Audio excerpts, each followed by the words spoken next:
Are EC prices getting too crazy? Hi, I'm Lauren. And I'm Sophia, and today we're going to be reviewing Rivelle EC, the most expensive EC in Tampines yet. So just a quick overview on what we'll be going through today. Now we're going to be going, of course, an overview of the development itself, as well as whether the pricing is too high to enter anymore, because as Lauren mentioned, this is a new record for land prices of EC in Tampines. We'll also be going through a little bit about the developer's pricing strategy, where we think the value deals might be, as well as the layout and stack analysis, what you need to avoid as well as look out for. So Lauren's going to go through a little bit on the location first.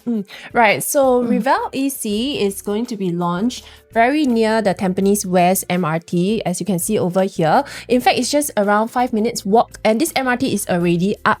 So as you can see, we are very near to Pioneer Mall, which is currently under construction. So when the mall is up, you will be expecting supermarkets, food courts, schools, childcare center, etc. So it's just a short walk from here. So Rivelle EC, we are located at the Tampines West. And do you recall Rivelle at Tampines? That one is the other side of Tampines. So around this vicinity, right, it's actually, I would say that it's pretty mature because it's surrounded by BTOs as well as schools. You can see over here, we are within 1 km to St. Hilda's Primary School right over here, and Junyuan as well, and St. Anthony's.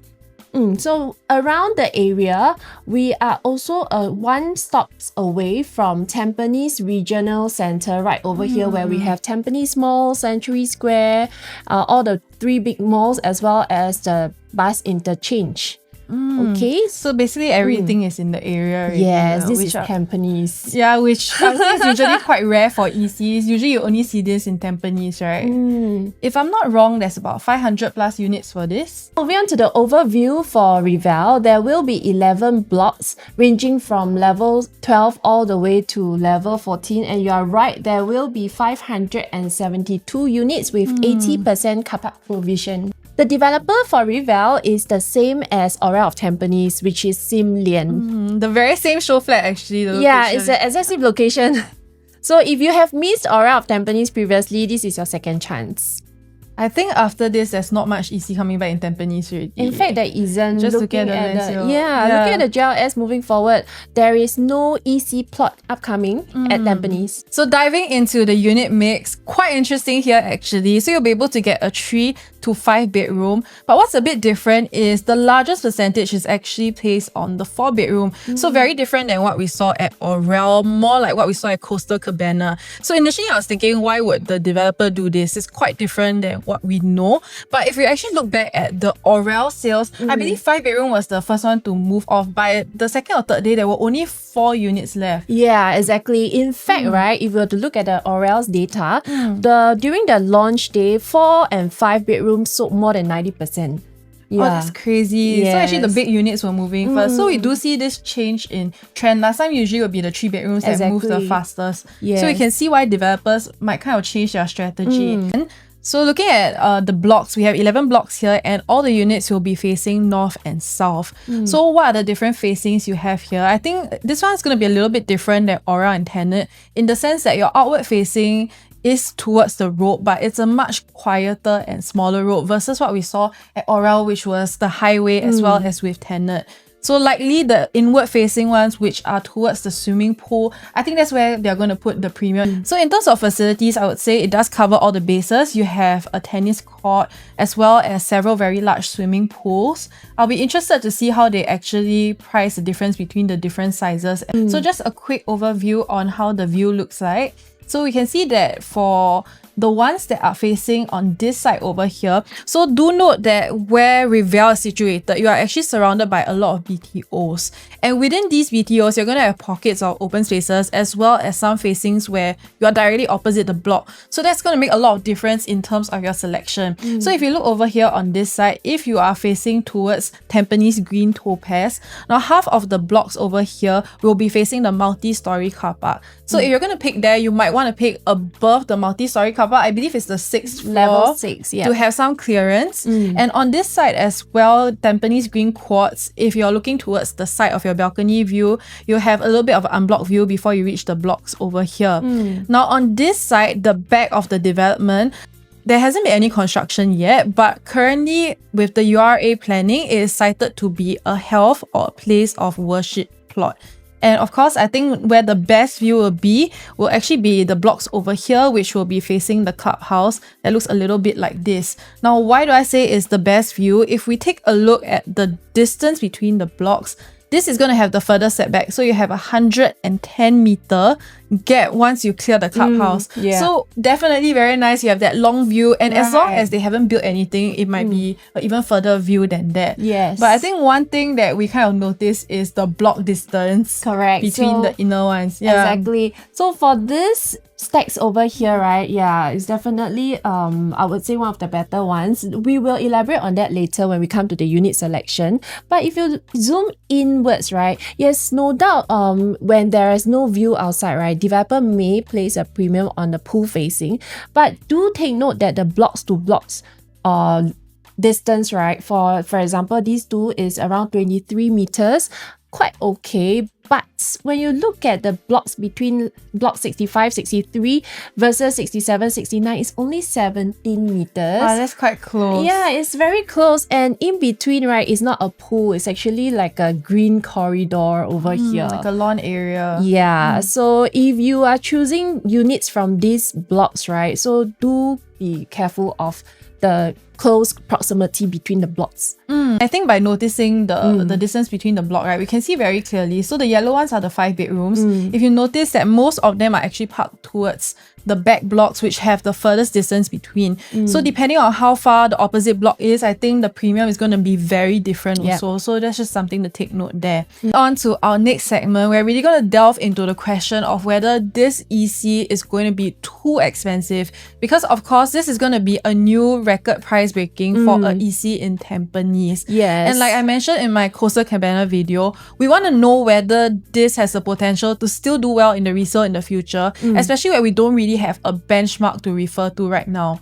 Now, how do we know that? Number one, we need to understand how an EC is profitable. I think a lot of people always have the perception that if you buy EC, right, confirm you will make money. Confirm. Well, they are not wrong, because the true nature of EC is that it is meant for this special class of people who can buy due to the income cap, the income ceiling, and also how we calculate the loan. So in a way, they are priced pretty attractively compared to the likes of the new launches for private condominium that is nearby. In a way, it functions a lot like a BTO, right? Yes. Because the criteria at launch and how it functions is very different than when it hits the resale market. So if you look at this chart here, for ECs at launch, it is still a subsidized product by HDB, which means you have to follow a lot of the HDB rules. So firstly, you have an income ceiling cap, which is 16K. But go on over to MOP and this totally changes, because who can buy your resale EC? There is no income cap. So if I'm earning 20K, 30K, it is no issue. You can go ahead and buy without any restriction. So that means a larger group of people that can afford more now can come in and buy your unit as well. Now, the second thing is nucleus requirements. So you probably have to form a family nucleus, or even if you're single, you have to buy it with another, very similar to what you see with a BTO. But I think the biggest game changer also is when we go into resale, there's absolutely no nucleus required. You can be single, unmarried, you can buy with your friend, and you can still go in and enter into this resale. But I think the biggest game changer, loan part, right? Exactly. Yeah. Yes, because with the loan for EC, it is using the same HDB guidelines, whereas we are using the MSR mortgage service ratio of 30% compared to the total debt servicing ratio TDSR of 60% if you were to go for a private. So just to put it simply, if your maximum loan that you're eligible to go for EC is 500,000, you can potentially loan up to 1 million, which is double if you were to go for a condo. It makes it harder for you to take the full loan if you are going for an EC compared to a private. It seems like there are really a lot of restrictions. Yeah, so if you even qualify to buy an EC, I would say you're in a very unique, privileged group of people because it does take a lot of boxes to be checked before you can even go in to buy, let alone affordability.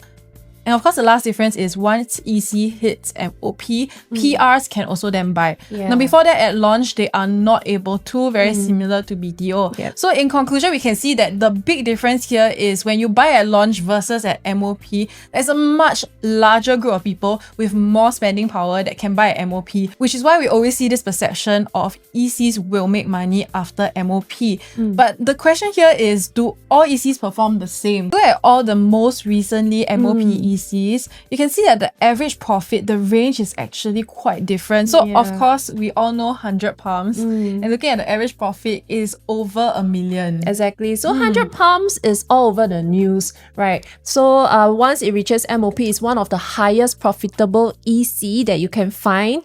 But one of the reasons that when we look at the data and where it's located, right, it makes sense compared to the likes of like Inns and Northway, because as we all know, 100 Palms is in Hougang. It's also quite a mature estate. No doubt it is not near MRT, but it is near an upcoming MRT, which will be ready in around 2030. And on top of that, we also have good schools. 100 Palm is one of the EC that is within 1 km to Rosyth, which is one of the popular schools in Singapore. So in this case, we are seeing some similar traits comparing to Rivelle, because Rivelle is also within 1 km to St. Hilda's. I think the point here is if we look at the range where you look at something like Northway where it's 400,000 plus, why is 100 Palms able to set itself apart? It's like what Lauren mentioned. So you have to have a unique USP as an EC. So for 100 Palms, for example, it's very, very rare that we see an EC that is near MRT. By design, if you look at all the past ECs, they are all usually much further out, which is why it really stands out here in terms of the profit range. So where does Tampines fall on this spectrum? So there haven't been any recent MOP ECs in Tampines. It's been quite a while. Of course, we had a few launches, but the last two to actually hit MOP were City Life and Tampines Trillion. So if you look at their individual launch here, they are always the most expensive PSF compared to every other area. Yet, if we look at their profit range, you can see the average is very healthy, very in line of the top end of what we just saw with the previous list of ECs. So why is it that Tampines can command this kind of premium? I think the biggest thing is the nature of the estate, because if we look in the past, right, when government launched land sale for ECs, you will notice that very rarely ever it is near the MRT. There's very clear segregation. Correct. So example, we go somewhere like Pongo so many ECs, right? If we look at Pongo MRT, within 1 km radius, most of the developments you will see are actually condos. They are not ECs. The ECs are all further out. So where we have something that is the Tampines area, where you have the MRT nearby, that's a very unique USP for EC. And of course, in Tampines, you have a lot of convenience with the mall, etc. And just one interesting point to take note is, for Tampines Trillion and City Life at Tampines, they are both within walking distance to the Tampines Centre, meaning to say you have the malls and the MRT as well as the bus interchange. And interestingly, these two are the only condominiums there, because the rest of the condo in Tampines, right, they seem to be further away from the center. So these two are actually one of the, I would say, very, very premium EC. Yeah, actually, when we were looking at the map, we were so surprised because if you want to buy a EC or condo, right, this is really the closest you can get to Tampines MRT and Tampines Mall, which is quite the opposite of where we see elsewhere. Usually the condos are nearer, but for Tampines, all the condos are actually further out on the outskirts, which is quite different. Correct. Now, of course, we know in hindsight, we always have the benefit of hindsight here that a premium is accepted for Tampines, but that doesn't mean that today, if Rivelle is commanding a premium, it's a definite that it will be accepted, because again, it is a new price, right? So in order to understand whether it is safe to enter, we really want to know if there are some market price benchmarks that give us a safe zone to go into. To understand how the Singapore property market works, right, you have to understand from two aspects, the micro as well as the macro point of view. So understanding upcoming land price is actually one of the leading indicator that you should know to know whether or not you're entering at a safe zone. Yeah, like land price is essentially your crystal ball into what will be the future pricing for other developments. Exactly. So looking at this article is actually quite interesting. Correct. So if you are in the market, you will have seen this news that CDL actually bidded successfully for a EC land plot in Woodlands at a price of 782, which is higher than Rivelle at 768. Mind blown. Exactly. So understanding this, right, you would know that in future, when CDL were to launch this Woodlands EC, right, it will be priced higher than a Rivelle EC, which is situated at Tampines. In this case, do you think that it is a safe buy to enter into Rivelle EC today? For me, if I can get Tampines cheaper than Woodlands, it's a no-brainer for me. But maybe if you like to go JB every weekend, then the Woodlands one is a better option for you. But I think this is actually a good indicator that at least you have kind of a buffer because naturally, in terms of property prices, usually Woodlands will be cheaper than Tampines. So now that you know where the price is heading there, this actually gives you some buffer zone in terms of your resale price in the future. And now let's take a look at the number. So another important indicator is the price gap. So now, if we were to compare Aura of Tampines to Parktown Residence, which is very, very similar to Rivelle versus the upcoming Pinery, if you know. Super similar. This one have shops, MRT, and then you have the EC next door. It's almost exactly the same scenario, just in a slightly different part of Tampines. I have actually pulled out the numbers for the average PSF for Aura of Tampines as well as Parktown Residence. So for Aura of Tampines, we can see that the average PSF is around 1,007 and the average PSF for Parktown is 2,003. And these two launches are actually just less than 1 month apart. Yeah, but of course, EC being EC, like we have mentioned, there's definitely a price cap that it can go because of the income ceiling and all the other government guidelines, right? So the difference of an EC and a condominium is 600 PSF. And if we were to break down into numbers, right?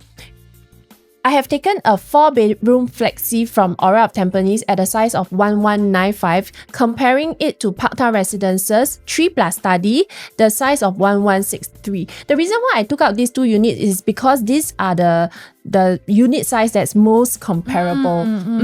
And if I were to take the average PSF of Aura of Tampines, for you to get a 4-bedroom flexi is around 2.1 million, and for you to get a Parktown 3+ study at the average of 2003 PSF is 2.7, and this makes up a difference of 642,000.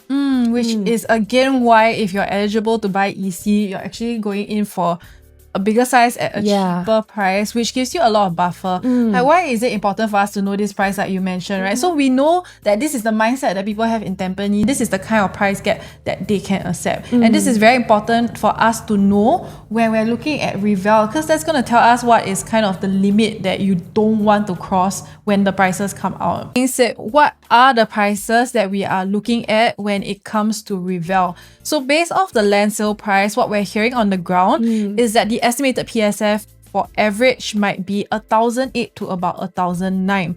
So again, we want to compare to the upcoming condo that is nearby. What's the price gap we're looking at? So based off the land price for that, we're looking at maybe about 2,300 to 2,400 PSF. So that will give us about a 500 PSF difference, very close to what we saw at Parktown as well as Aurel. So we know that this is quite a safe zone if the prices come out as we expect. But of course, if developers suddenly throws a bomb and it's way higher than that, you want to be able to know when is the walk away price. So of course, you can enter in at the best price, but you also need to know who is your future buyer. Because you can get a value deal, but if you're going into a ghost town where nobody wants to buy that area, it's not going to serve you very well as well. So what is the exit strategy here? Of course, in Tampines area, we've seen a huge amount of HDBs. So for Tampines town, right, it's actually one of the biggest HDB township in the whole of Singapore. Literally thousands. So if Yes. we look at the past few Tampines ECs and MOP, a lot of the buyers are coming from BTO upgraders. So looking specifically at Rivelle, this part of Tampines, they've actually pumped in a lot of new BTO supply. So for Rivelle, we're looking at TOP around 2029 to 2030. So looking at 2030 to 2035, the number of BTOs that are going to MOP just from those that are within a 1 km radius is 4,825 units. Wow. That's a really That's a lot. huge number. Yes. I mean, if you're comparing it to the number of units that we have at Rivelle, which is 500 plus. So you don't even need everybody to Yeah. sell and buy into your development. Just 10% of them will literally be your whole development already. So there's a very healthy pool of upgrader here, and we're not even considering the rest of the large Tampines estate here. So definitely we will see a healthy demand in the future if you're able to enter at the right price with the right layout that appeals to this kind of demographic. Just to summarize all the data we just went through, yes, Rivelle is going to be the newest, most expensive EC to come out, but looking at the market indicators ahead, I think there's a really good chance that it will still be able to command a good resale price and profit in the future, simply because much further out areas are already going to sell higher. You have a huge pool of demand in upgraders that are going to be coming in and near when you MOP, as well as a condo that is right across you that will definitely command a much higher premium than what you are entering into. So with that, we also want to look at within the development, because you can enter at a good average price, but you want to make sure you are also competitive within Rivelle itself. So we want to take a look at the layout. Yes. Let's move on to the layout analysis, starting from the 3 bedrooms, which is the smallest unit type in Rivelle. So for 3 bedrooms, we have 3 bedroom premium as well as 3 bedroom premium plus study. You can see 3 bedroom premium plus study, we have a lot more stacks over here. So we do think that this is the more popular layouts for the HDB upgraders as well as for families. Okay, so if you compare these two layouts side by side, right, they are pretty similar. I'm just going to highlight to you what we have found slightly different would be the yard area over here. So for the kitchen, right, they are both 8 square meters, but the layout is slightly different. For this kitchen, is a slightly like a T shape over here. So the yard is spreads across like a rectangle, whereas for this 3 bedroom plus premium, it is very narrow all the way down. Can you see the difference here? Yeah, I think definitely. If you look at the yard, right, the horizontal layout for the premium, this is going to feel like a bit more spacious. You also have that little storeroom at the side. I think this layout makes it a lot easier if you want to put like a Stagen or a dryer in your ceiling versus the one on the study. With that being said, I think yard is more of a second consideration for most buyers. Like where they will put more attention to is the bedrooms. Correct. So if you look at the bedroom itself, the common bedrooms are of the same size, 9 square meters, and the master is also the same size at 12. Just that for the 3 bedroom premium plus study, there is this additional study corner over here. And of course, this cannot be hacked. But one good thing about this study is that, do you realize that it has a proper full window?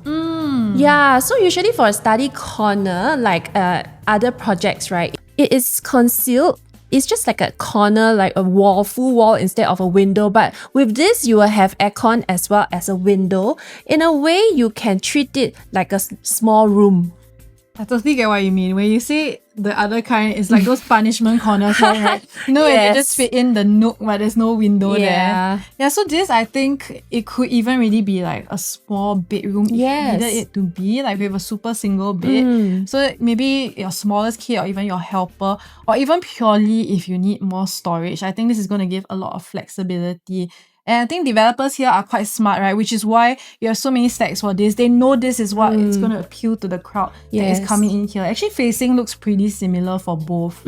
So they do have outwards facing towards the BTO as well as the inwards facing the pool. Similar for this, it's just that this has a lot more stacks. One last thing about the layout that I noticed is actually the dining area. Oh, yes. So if I'm not wrong, both of the living and dining is the same size, but for your premium, it's a little bit shorter and wider, whereas for the study, it's a bit longer, but it's more narrow, which is why if you look at the premium dining area, once you walk past your front door, they're going to be able to look directly in. So that's going to give you a bit less privacy. Whereas for the study, you do have that kind of deeper foyer area, so the dining area can be tucked in, so a little bit more privacy also.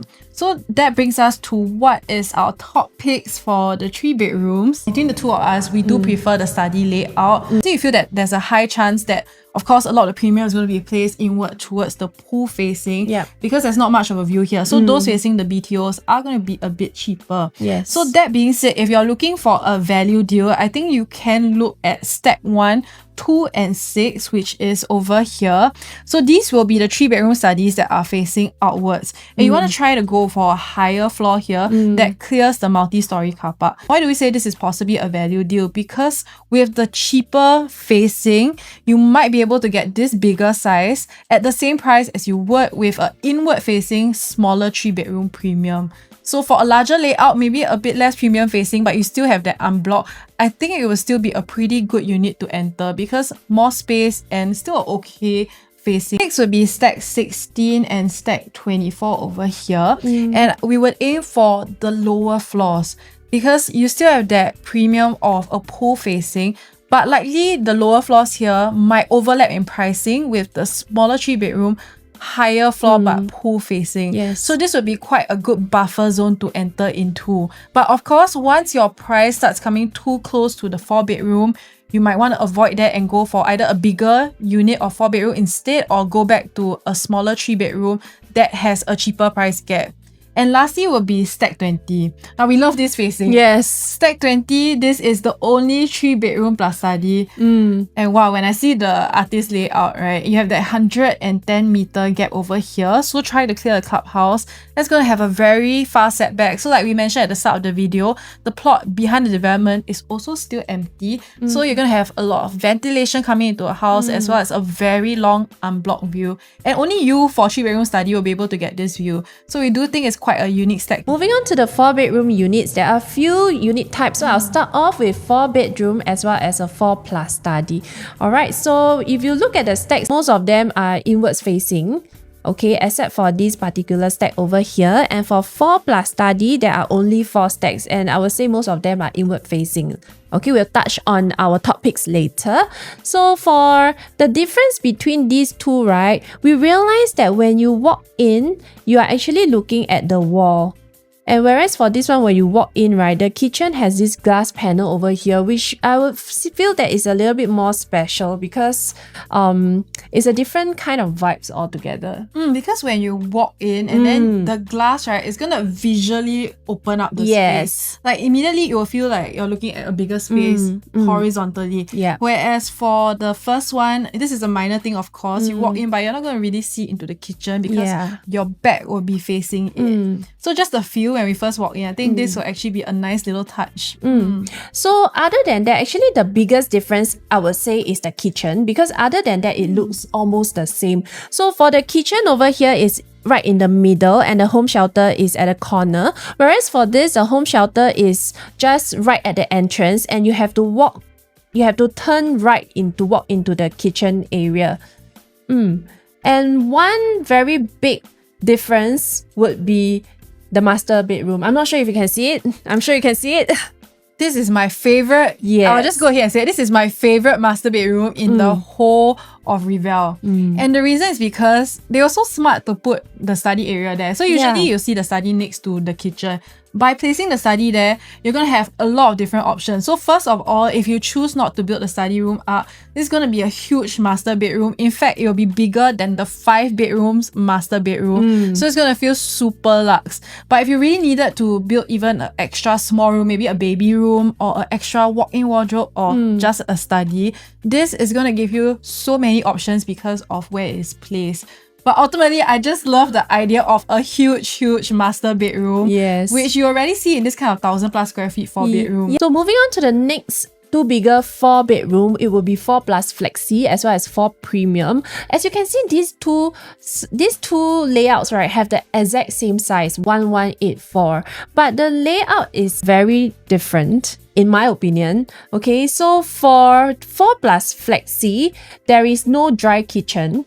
The kitchen is similar to the one previously. When you walk in, right, then there's this glass panel and they place the dining over here. The flexi area is actually right behind the sofa, which is also part of the living. So in a way, right, you can also place this dining at the flexi area. Then you would have a really big foyer area here. And whereas for the 4 premium, instead of having a flexi in the living, right, they actually segregate this as a dining area, but you will get a dry kitchen right over here. So it's 2 totally different layouts, but same size. I think interestingly though, I would say I prefer the flexi a bit more, simply because that flexi space, right, if I want to put my dining there, I can also, Yes. and then have the entrance empty, or I can build it out into another room, which makes it a 5-bedroom if I really wanted to. But if we look at the premium layout, because the dry kitchen is placed in that manner, with the kitchen entrance behind that, I can't really knock it out and then put my dining there. That's going to block the entrance. Yeah. So whatever you see here is basically fixed on what it's going to be. You won't be able to add another bedroom even if you wanted to. But I think this is also when we start to see a walk-in wardrobe in the bedrooms as well. Yeah. So for both, we do have the similar walk-in wardrobe. It's just 2 panel at the side, similar to Tembusu Grand actually. If you have seen Tembusu 4-bedroom before. Nowadays, I noticed that the walk-in wardrobe, they always like to do this kind of 2-sided cabinet, only for the super huge like 5 bedrooms. Then they'll really have a proper kind of segregated corner for it. Like an L-shaped walk-in wardrobe instead of just 2 panel by the side. And for flexi, you'll be able to get all the different facings, but for premium, just note that it is mainly facing inwards except for the back of the development. So facing the BTO side, you won't have any stacks to choose from. Going on to the 5-bedroom, now we'll have our top picks for the 4 and 5-bedroom at the end because they're actually very similar such that they can be in the same category. So there's just one 5-bedroom layout and it's 1,378 square feet. So where are the differences here? So firstly, your living room is going to be a larger area. You still have that dry kitchen here. So again, it's a little bit less flexibility than we saw with the 4-bedroom flexi. That being said, your living room is bigger, so you might not really need it. In addition, you're also going to have a junior master bedroom. So this is always great for multi-generational families, if you have older kids or your parents staying with you. Your balcony is also going to be slightly wider and bigger. Also for your master bedroom now, your walk-in wardrobe, again, is that kind of tuck-in style that we were talking about earlier, instead of the side-by-side one. So a slightly bigger master bedroom. But common bedroom size, very similar to what we saw with the 4-bedroom as well as the 3-bedroom. Before we go into our top picks, we want to compare the 4-bedroom premium as well as the 5-bedroom because both are quite similar. From what we have analyzed, right, we realized that the layout for 4 premium as well as the 5-bed is almost the same in terms of how the placement of the living, the rooms, and etc. So the only difference that we can see is that the living is slightly bigger. We have 30 square meter here and 33 over here. Both you get your dry kitchen as well as your wet kitchen, home shelter. We have one more additional room here as well as a junior master here instead of just a bedroom. But other than that, it is very, very similar. So I would think that when you are someone looking at a 4 premium as well as a 5, right, there will be a group of customers who are looking at these two. So I just want to highlight to you that both are very, very similar, but when you come down to the pricing and the gap, right, it's actually quite big. So assuming 1,008 PSF, the price difference for a 5-bed compared to a 4 premium, which is one of the bigger sized 4-bedder, is close to 350,000. Question you really need to ask yourself here is for that extra common bedroom as well as the advantage of the junior master suite, do you really need it and are you willing to pay 300,000 to 400,000 more from it? Because if not, you don't need that junior master suite. Even going for something like the 4-bedroom flexi we saw earlier, you can kind of craft out another 5th bedroom from that if you wanted to at almost $500,000 less than what you might see for the 5-bedroom. So it really comes down to what your needs are. But in terms of what is a value for resale, I think we would prioritize the 4-bedroom over the 5. So going straight into what is our top picks for the 4-bedroom. So first of all, the 4-bedroom flexi in stack 14. So this is the only 4-bedroom flexi layout that will be facing towards that BTO side. Yes. So I think you're going to be able to get a very good value deal here. Likely there will be overlap in pricing from this with some of the larger 3-bedrooms. With all the 4-bedroom layouts, I would say this is one of our top favorites for the layout, simply because with the positioning of the flexi space, you're going to have a lot of options. So if you think about that, you could make it a 5-bedroom if you want, and this will be the only 5-bedroom at this pricing with this kind of facing if you change it to that. Now, next one will be stack 15, and I think stack 15 is our secret pick stack, because we were just looking inside the development and you notice, like we mentioned earlier, a lot of the blocks are very close. Yes. But for stack 15 here, if you are going for even a lower floor, it's actually quite a long unblocked stack here, all the way to the clubhouse area. In fact, if you're a bit higher also, you might be able to clear the clubhouse, and there will be even more than 110 meter gap. This little small window of space, which I feel still makes a difference when you're looking out, right? Yes. You're not looking directly at your neighbors. And we realized that this is one of the few stacks other than this one that is facing the BTO, right? This is one of the only stacks, I would say, that is not facing any blocks opposite. And if you look at the site plan, this is a long road, and over at this area is all the shorter commercials, which is up to like level 4 or level 6. Yeah, so if you get anything above level 5 or 6, right, I would think that it is good enough to have a pretty long unblocked view. And probably one of the only 4-bedroom premium layouts where even if you go for a lower floor, you're not looking directly at your neighbor. Anything other than this, you would have to pay a bit more of a premium for either the long pool view or as well as the bigger size 4-bedrooms. So quite a unique stack, I would say. And lastly will be stack 21. So stack 21 over here. So again, we love this layout for the master bedroom where the study is placed. It's going to give you a lot of options, and this will be the only one of this layout to have that long view, which if you clear the clubhouse again, it's going to be a very nice view in front of you. Right. So we also realized that, interestingly, this time round, the developer did not put the 5-bedroom, which is supposedly the more premium unit type, at the stacks with better views. Because if you realize the 5-bedroom, they are all like facing each other. In fact, for this one as well. Yeah, so why we are not choosing any of the 5-bedroom as our top picks comparing to the 4. I was genuinely curious as well why the 5-bedroom, even though I would say here it's not a bad facing, but it's definitely a closer to the other block. So I would have expected them to put one in this block as well, where you have that long unblocked facing. So I think being able to be that 4-bedroom plus study that has the advantage of facing this way. And again, if you wanted to make it a 5-bedroom, you can be the only 5-bedroom with that facing. So a lot of choices and flexibility here. And with that, we've come to the end of the video. I think as with most Tampines ECs, this is going to have very high demand. But the thing you do need to take note of if you are thinking of going for this is your unit selection and the price you are entering into. Because it's very easy to get caught up in the hype and just choose whatever is there simply because of FOMO. Exactly. And of course, this being an EC, knowing your eligibility is very important as well, because if there are a lot of guidelines that you have to follow, and the financial calculation as to how much loan you can get is also very, very different. So if you are unsure whether or not you are eligible for EC, or how much loan you are going to get, or your total portfolio, are you able to even go for Rivelle, do reach out to us. And of course, do take note of all these important dates. The e-application will start from the 6th of March all the way to 16th, and the e-balloting will be on the 20th of March, and booking day on the 21st of March. And that's all for today. If you have any other questions, you can always reach out to us. If not, we'll catch you in the next video.